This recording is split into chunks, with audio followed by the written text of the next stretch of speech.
people are starting to rank safeties, and people never give Jimmie Ward his due. I mean, I was in this camp before until you and Robert Saleh. Not even Robert Saleh in press conference. I would ask him, like, can you please explain this to me, Robert? Because I don't freaking get it.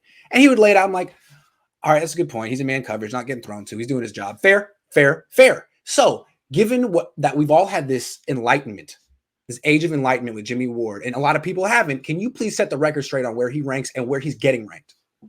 So, like, I think the age of enlightenment has finally come for the Niners fan base. Wow. Yes. 6 years into the guy's career, we finally decided that he's a good football player. Well, he switched positions 8 times, and he was hurt a few times. True. So give us I'm not a fan, but give people some, True. It took him some time. But what I will say, for a fan base that believes unequivocally in what their coaches say, true.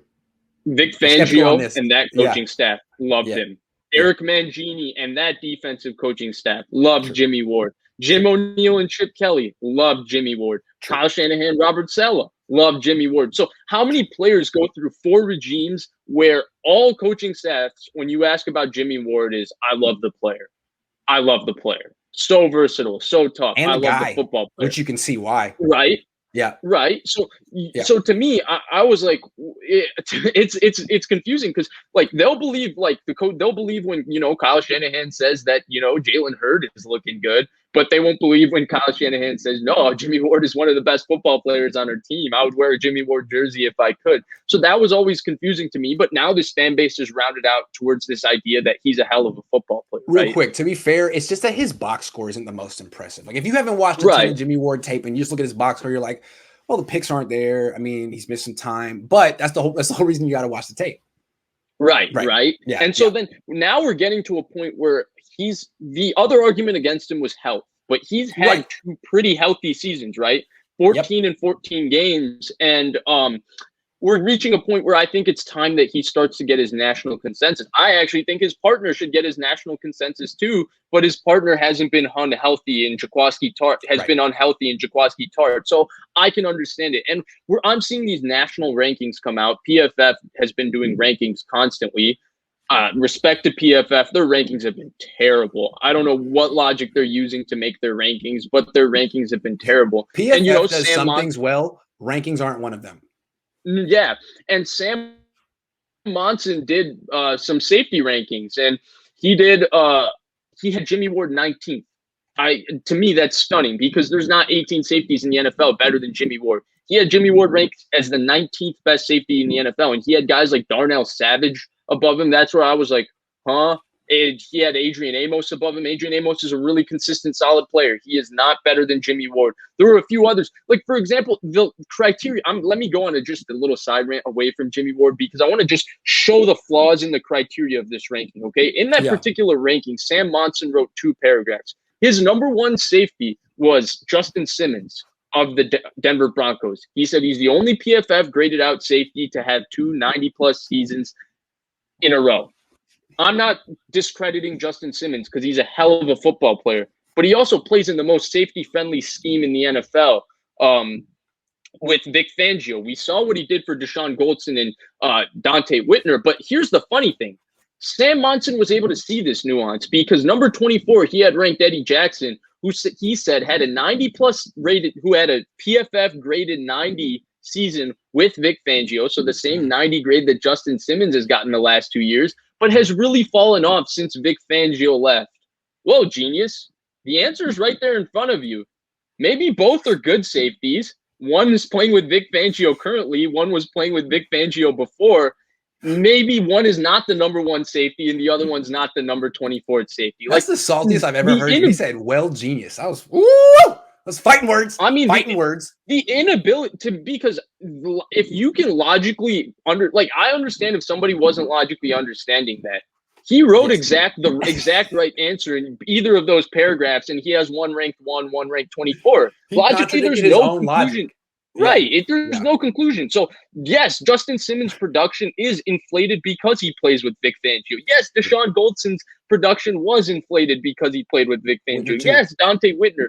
Right. And it's not that these aren't great players. They are all good players. Right. They just play in a great scheme that if Jimmie Ward played in that scheme as a free safety, he could have 4 picks and, No doubt. 3 forced fumbles, and it would look very different. So But he was that's a the first nickel thing. under But Fangio for sure. right.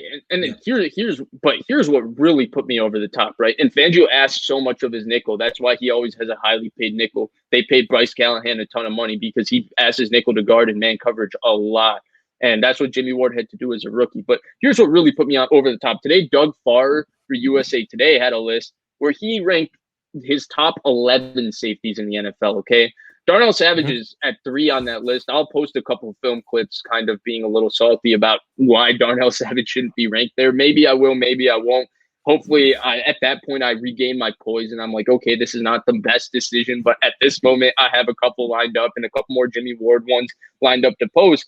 And he had 10 honorable mentions, and Jimmie Ward wasn't mentioned in any of the 10 honorable mentions. So he's telling you that there's 20 safeties in the NFL better than Jimmie Ward. To me, that's crazy. And the thing with Ward, and the reason he is a top 10 safety in the NFL, is I hate to keep beating the dead horse, but it comes back to the one thing that he does better than every safety in the NFL. It's man coverage. Like, we can talk about, like, I think I've broken down enough times where people are bored of hearing about it, why the box score numbers don't look the exact same, or what he does really well in other areas of his game, how he's so consistent and good at every single thing. But I think the one thing that separates him in the aspect of his game that's truly special is the man coverage. I mean, Croc had a mini thread where he showed him covering Tyreek Hill, Mecole Hardman. He showed him, or sorry, both of those clips for Mecole Hardman. Robert Woods.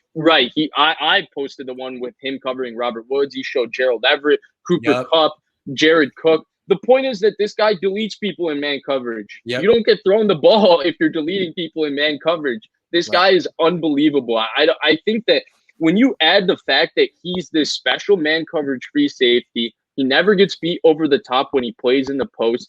He's an excellent tackler. He has solid range. He's a very good athlete, and he's been durable the last 2 years. I think at this point, we need to start giving him his national due as a top 10 safety. And I think that as a 49ers community, we are actually to blame as to why he's not getting his national due, because it takes these people getting their local due before they get their national due. We were screaming Fred Warner's the top 5'6" linebacker in the NFL in 2019. He played about the same in 2019 as he played in 2020. He improved, obviously, but he didn't improve from the national media observing him as a top 10 to 12 linebacker to the best linebacker in the NFL. There were just more eyes on him because we kept screaming, no, you don't understand. This guy's already elite. And then it took them a year to see that he was elite. And that's where with Ward, I think that it was our fault as a community that we weren't screaming enough that no, this guy was fantastic in 2019 because he could have been perceived the same way Warner was in 2020. Okay, real quick, we need to move on and take some questions. But before we move on, where would you rank him? How many safeties would you say are clearly ranked ahead of Jimmie Ward right now?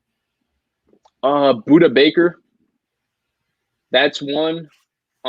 I'd probably put Justin Simmons. He's a really good player, even though they have a scheme that helps him out.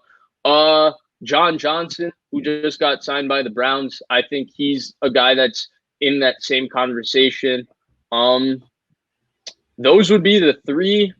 I think there's a couple of guys I'm missing out on. I don't think Jesse Bates is as consistent in the run game as Jimmie Ward, and I don't think he can delete people in man coverage the same way Jimmie Ward does, so I wouldn't put Jesse Bates above. Jamal Adams, really, really great player, not as great in space, so they're totally different skill sets. Hard for me to compare. Minkah Fitzpatrick, I think that Minkah Fitzpatrick is really, really good. I think the one thing that kind of goes to his advantage compared to Jimmie Ward is that because they traded a first-round pick for him, I think schematically they do a lot of things to help Minkah Fitzpatrick in terms of getting him around the football. Pittsburgh's a very aggressive defense, but the one thing they do with Minkah Fitzpatrick when they play him as a single high safety is they let him play a lot of robber, which is what Jimmie Ward said he doesn't play a lot of.